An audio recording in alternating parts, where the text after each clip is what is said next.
రాష్ట్ర ప్రభుత్వం ప్రతిష్టాత్మకంగా చేపట్టిన ఇందిరమ్మ ఇండ్ల సర్వే భూపాలపల్లి మున్సిపాలిటీలో శరవేగంగా కొనసాగుతుంది.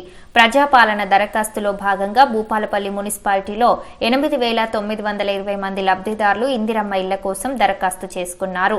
ఇందులో భాగంగా భూమి ఉండి ఇల్లు లేని పేదవారికి ఇందిరమ్మ ఇల్లు కేటాయించాలని జిల్లా కలెక్టర్ రాహుల్ శర్మ ఆదేశాల మేరకు భూపాలపల్లి మున్సిపాలిటీలో గత కొన్ని రోజుల నుండి మున్సిపల్ సిబ్బంది సర్వే కొనసాగిస్తున్నారు.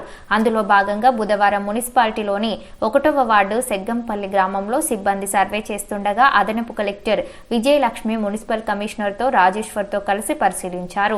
సర్వే సమయంలో సిబ్బంది ప్రజల వద్ద నుండి ఎలాంటి సమాచారం తీసుకుంటున్నారు, తీసుకున్న సమాచారాన్ని ఎలా అప్లోడ్ చేస్తున్నారు, అప్లోడ్ చేసే సమయంలో ఏమైనా ఇబ్బందులు ఉన్నాయా, ఇప్పటి వరకు ఎంత మేరకు సర్వే జరిగిందనే వివరాలను అడిగి తెలుసుకున్నారు. అనంతరం గ్రామ ప్రజలతో మాట్లాడారు. ఇందిరమ్మ ఇళ్ల కోసం వచ్చే సిబ్బందికి ప్రజలు సహకరించి పూర్తి సమాచారం ఇవ్వాలని కోరారు. ఈ సందర్భంగా మీడియాతో మాట్లాడారు. ఇందిరమ్మ ఇళ్ల సర్వేలో భాగంగా మున్సిపాలిటీలోని 30 వార్డుల్లో 30 మంది సిబ్బందిని కేటాయించి సర్వే చేస్తున్నామన్నారు. ఈ సర్వే వచ్చే నెల జనవరి 5 లోపు పూర్తయ్యేలా ప్రణాళికలు చేశామన్నారు. అందులో భాగంగానే నేడు సిబ్బంది ఎలా సర్వే చేస్తున్నారనే పరిశీలించేందుకు వచ్చామని తెలిపారు. వీరి వెంట మున్సిపల్ కమిషనర్ రాజేశ్వర్, బీఆర్ఎస్ నాయకులు సెగ్గం సిద్ధు పాల్గొన్నారు. ఇందిరమ్మ సర్వేలో భాగంగా మున్సిపల్ ఏరియాలో ఉన్న 30 వార్డులలో 30 మందిని మేము ఆల్రెడీ సర్వేగా ఐడెంటిఫై చేసుకున్నాము. హౌస్ టు హౌస్ వెళ్ళేసి సర్వే చేస్తున్నారు.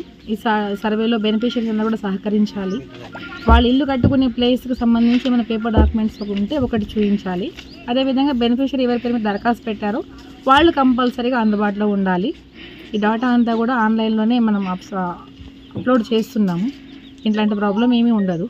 100%గా సర్వే అంతా కూడా 10 to 12 డేస్లో కంప్లీట్ చేసుకుందాం అన్నది ప్లాన్ అండి. 5th జనవరి లోపల క్లియర్ కావాలి, మనకు 100% సర్వే కంప్లీట్ కావాలి. ఇంతవరకు భూపాలపల్లి టౌన్ వరకు 1600 క్లియర్ అయిందండి. ప్రాబ్లమే వస్తుంది, వేరే సమస్యలు ఏమి రావట్లేదు. కొన్ని చోట్ల అప్లికెంట్ ఉండట్లేరు. సో మా వాళ్ళకి ఏం చెప్పానంటే రేపు వెళ్ళే ఏరియాని ముందు రోజు చెప్పి వెళ్ళమంటున్నాం.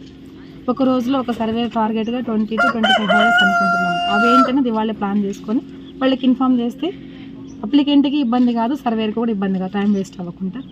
అదొకటి ప్లాన్ చేస్తాను. ఇవాళ నేను 3 సెంటర్లు చూశానండి. 2 సెంటర్లు, ఒకటి 16 వార్డులో చూశాను, తర్వాత ఇది చూశాను.